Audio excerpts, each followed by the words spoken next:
আসসালামু আলাইকুম। হুমায়ুন স্মৃতি ব্লগে আপনাদের স্বাগতম। আশা করি আপনারা সবাই ভালো আছেন। আলহামদুলিল্লাহ, আপনাদের দোয়ায় আমিও ভালো আছি। আজকে আপনাদের জন্য একটা নতুন ব্লগ নিয়ে এসেছি। আমি কীভাবে পরোটা বানাই সেটাই আপনাদের সঙ্গে শেয়ার করব। আমি পানিটাকে সুন্দরভাবে ফুটিয়ে নিয়ে এসেছি। এরপর আটাগুলো তো যতটুকু পরিমাণ লাগে ততটুকু দিয়েছি। দিয়ে আমি এখন একটু যতটুকু আমার পরোটা বানানোর জন্য আটার প্রয়োজন ততটুকু করে আমি নিয়ে আটা দেবো। আর এখানে আমি কিছুটা পরিমাণে সয়াবিন তেল দিচ্ছি।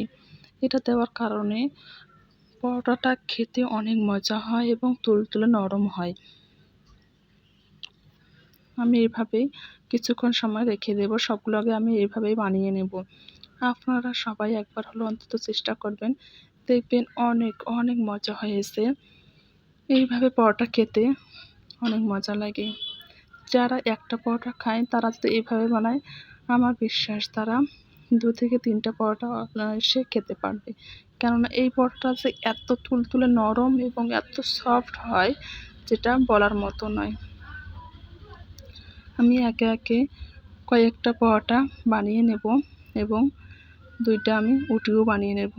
কেননা আপনাদের ভাইয়া রুটি খেতে বেশি পছন্দ করে, সেজন্য আমি শুধু 2টা রুটিই বানাবো। তারপর আমি সবগুলো আমি পরোটা বানিয়ে নেব। এভাবেই আমি সুন্দর করে এক এক করে পরোটাগুলো বানিয়ে নিচ্ছি।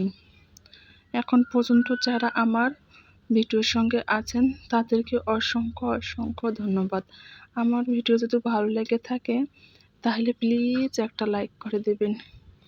আর যদি খুব বেশি ভালো লেগে থাকে তাহলে আমার চ্যানেলটা সাবস্ক্রাইবার করে রাখবেন এবং পাশে থাকা বেল আইকনটি বাজিয়ে দেবেন। তাহলে যখনই আমি কোনো নতুন ভিডিও ছাড়ব তখনই আপনাদের কাছে পৌঁছে যাবে। আপনাদের সময় সুযোগ বুঝে আপনারা ভিডিওটা দেখতে পারবেন। আমার মনে হয় আজকের আমার এই রেসিপিটা নিশ্চয়ই আমার নতুন যে আপুরা সংসার করছে, হয়তো রুটি বানাতে পরোটা বানাতে পারে না, তাদের জন্য অনেক উপকারে আসবে। হ্যাঁ, আমি জানি এটা একটা সিম্পল বিষয়। রুটি সবাই বানাতে পারে, পরোটা সবাই বানাতে পারে। কিন্তু কেউ অবশ্যই পারে না। কেননা কেউ নতুন সংসার করছে। তাদের কাছে নিশ্চয়ই এটা কঠিন হবে বা জানার খুবই প্রয়োজন। তাদের জন্য আমি ফুল রেসিপিটা দিয়ে দিচ্ছি। আপনারা অন্তত একবার এইভাবে খাবেন, দেখবেন অনেক মজা লেগেছে। আমার কথা বলতে বলতে কিন্তু বেশ কয়েকটা পরোটা বানিয়ে নিয়েছি। আমি কিন্তু এখানে বেশি কিছু আটা নেইনি, 1 পোয়ার চেয়ে অল্প একটু বেশি হবে। আমি এগুলো দিয়ে আজকে পরোটা বানাবো। পরোটা বানানোর মূল উদ্দেশ্য হলো ছেলের আবদারের জন্য পরোটাটা বানাচ্ছি। আমার ছেলে অনেকক্ষণ ধরে বায়না ধরছে যে সে পরোটা খাবে। সেজন্য শুধু ছেলের জন্য বানালে তো হবে না, বেশি করেই বানিয়ে নিলাম যাতে সবার খাওয়া হয়ে যায়। পরোটাটা আমি বেশ কিছুক্ষণ সময় রেখেছিলাম। রাখার পর অন্য কাজগুলো করে এখন আমি পরোটাটা সুন্দরভাবে বেলে নেব।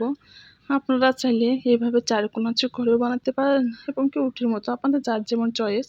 কিন্তু আমি আজকে একটু ভিন্ন মডেলের বানাচ্ছি চারকোনাচে। আমার ছেলে এরকম করে খেতে অনেক পছন্দ করে। সে আমাকে বলেছে, আম্মু এইভাবেই বানিয়ে দিবা। সেজন্য আমি কিন্তু এইভাবে বানিয়ে দিচ্ছি। অনেকে অনেক রকমের পরোটা বানিয়ে থাকে, কিন্তু আমার কাছে মনে হচ্ছে যে আমি যেইভাবে পরোটাগুলো বানিয়ে খেয়েছি কিন্তু খেতে অনেক মজা হয়েছে। আমার ছেলেও অনেক পছন্দ করেছে, খেতে বলছে, আম্মু অনেক মজা লেগেছে, কালকেও তুমি আমাকে বানিয়ে দিবা। দেখুন, আপনারা হয়তো ফলো করেছেন যে আমি যে পরোটাটা বানাচ্ছি তত বেশি কিন্তু আটা আমাকে লাগছে না। আমি সামান্য একটু করে আটা দিয়ে কিন্তু বেলে নিচ্ছি পরোটাটা। কেননা এটাতে তেল দেওয়ার পর এত সফট হয়ে গেছে যা বলার মতো না। আমি আগে সর্বপ্রথমে যে রুটি দুটো বানিয়ে নিয়েছি সেগুলোই ভেজে নেব। কেননা রুটি দুটো যদি আমি পরে ভেজে নিই তাহলে যে তেল দিয়ে পরোটা বানাবো সেই তেলগুলো লেগে পরোটার মতো হয়ে যাবে। সেই জন্য আমি কিন্তু রুটিগুলো আগে সুন্দরভাবে ভেজে নেব, এরপরে পরোটাগুলো ভাজবো। কথা বলতে বলতে আমাদের প্রিয় আপু এবং ভাইয়াদেরকে আমি আবার একটা কথা মনে করে দিচ্ছি, প্লিজ ভিডিওটা যদি ভালো লেগে থাকে তাহলে লাইক করবেন এবং আপনারা কমেন্ট করে বলতে পারেন আমার কোথাও যদি কোনো ভুল ত্রুটি বা কোনো ভালো লেগে থাকে সেটা আমাকে কমেন্টের মাধ্যমে জানাতে পারেন। আপনার এক একটা কমেন্ট আমাকে ভিডিও বানানোর জন্য উৎসাহিত করে। তাই আমি আমার আপুদের কাছে রিকোয়েস্ট করব, আমার পরোটা বানানোটা যদি ভালো লেগে থাকে তাহলে আমাকে কমেন্ট করে জানিয়ে দেবেন এবং আমার চ্যানেলটা সাবস্ক্রাইবার করে রেখে দেবেন।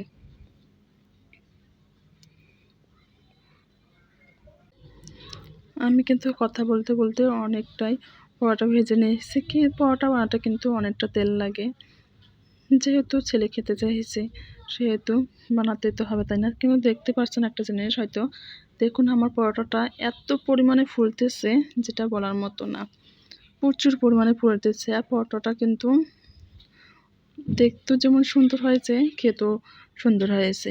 দেখুন কতটা পরিমাণে ফুলতেছে আমার পরোটাটা, তেল দেওয়ার সঙ্গে সঙ্গে যেন বলের মতো ফুলে যাচ্ছে। দেখতে তো আমার অনেক মজা লাগছে যে আমার পরোটা এত সুন্দর ফুলছে, আমি ভাবতেই পারিনি। কত সুন্দর লাগছে, তাই না? নিজের হাতে কোনো কিছু তৈরি করলে সেটা সুন্দরভাবে খেলে অনেক মজা লাগে, তাই না? আর যদি সেটা যদি সবার পছন্দের হয় তাহলে তো আরও ভালো লাগে। আমরা যাই করি না কেন সেটা যদি সবার পছন্দ মতন হয়, মনের মতো হয়, নিজেদের যেন কষ্টটা সার্থক মনে হয়। যা কাজ করতে যে কষ্ট হয় সেটা যেন এক নিমেষেই আমরা ভুলে যাই প্রশংসা শুনলে, তাই না? আমরা সবাই প্রশংসা শুনতে অনেক বেশি পছন্দ করি। এখানে আমি 2 বার করে তেল দিচ্ছি, তার কারণ আমি প্রথমে অল্প একটু তেল দিচ্ছি, পরে আবার একটু তেল দিচ্ছি, তাহলে 2 পাশে সমানভাবে ভেজে নেওয়া যাবে। এখন আমার বানানো হয়ে গেছে, কিন্তু ছেলে তো তর সইছে না। ছেলে বলছে আমি কখন খাবো, কখন খাবো। দেখুন পরোটাটা একবারে 2টা পার্ট যেন আলাদা আলাদা করে নেওয়া যাচ্ছে। আপনাদের আমি ছিঁড়ে দেখিয়ে দিচ্ছি, এতটা পরিমাণে সফট হয়েছে যা বলার মতো না।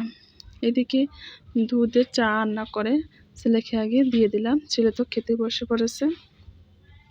আপনাদের ভাইয়া এখনও আসেনি, সে আসলে আমরা খাবো। খোদা হাফেজ।